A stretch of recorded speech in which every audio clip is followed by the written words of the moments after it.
I'm Val Hines from DeKalb, Illinois. I'm with DeKalb County Hospice, and I have been a volunteer program coordinator for 10 years.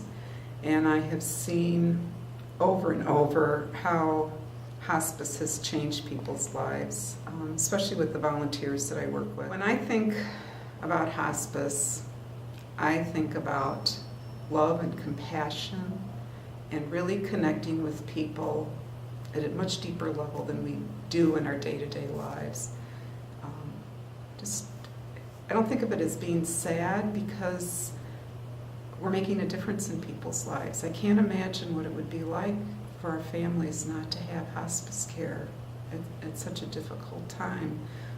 We're just able to ease what they're going through, to make it easier, more meaningful, to bring families together. I've got a few examples that come to mind. We had one patient that was dying, and the family had to leave, and it was a young man. He was probably in his 40s, and his sister had been his caregiver, and death was imminent, and her mother got called into the emergency room. I think she had a heart attack or something, so she was pulled both ways and went to be with her mother.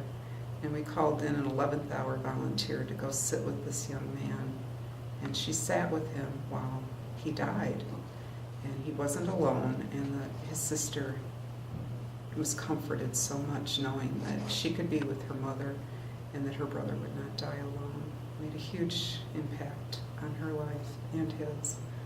I had another volunteer who had a patient who was another young man. He was probably in his early 40s, and he had been a poet and had muscle disease, and so he had no use of any of his extremities, but his mind was still very clear. And his volunteer came each week and read his poetry, which had been published to him. And so here this man was being reminded of the great things he had done in his life and the great purpose that he had had. And then we had an elderly man who was a great gardener, and he was dying in the springtime when gardeners love to garden. And he was bedbound, and his volunteer, who was a photographer, went out and took pictures of his garden and printed the pictures and framed them and hung them in this man's bedroom, and again reminded him of his great purpose in life. Superior care is number one: patient and family focus, comfort. The staff and the volunteers do this because they want to make a difference in people's lives. They want to bring them the very best that they can at the end of their lives, and they do all that they can to do that. You know, I was talking to a woman the other day, and she was talking about how hospice had come in and taught her what she needed to do to take care of her mother at home, and she was able to do that. Her mother did not want to die in the hospital, and it brought her great comfort that she could give that to her mom because of what hospice gave to her. If you want to put the dollar amounts on it, it's much less money to care for somebody in hospice than it is to put them in the hospital and incur all those expenses.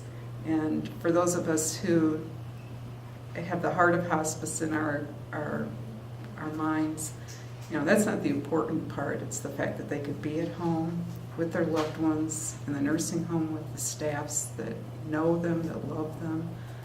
You just can't beat that. It's just being able to die in the place that is yours is where you find great comfort, and that's really not in the hospital. If funding were cut for hospice programs, it truly would affect our hospice, and I know it would affect many other hospices. We receive a per diem in the Medicare benefit, and it doesn't come close to covering the expenses that we incur with our chaplain, nurses, CNAs, music therapists, social worker. I can't remember if I said nurse, but nurse. And all the supports that go with that, the DMEs, the medications. When we're putting services in with a patient and family, we're giving them the services that they need. We don't make our decisions based on, this is all that we can spend because that's what our per diem is. We give them what we need to give them so they can live the very best in the final weeks and months of their lives.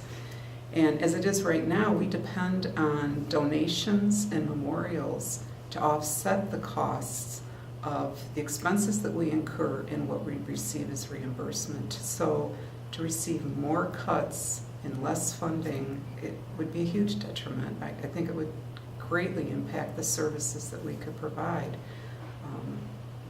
It just would really be very detrimental to our hospice program.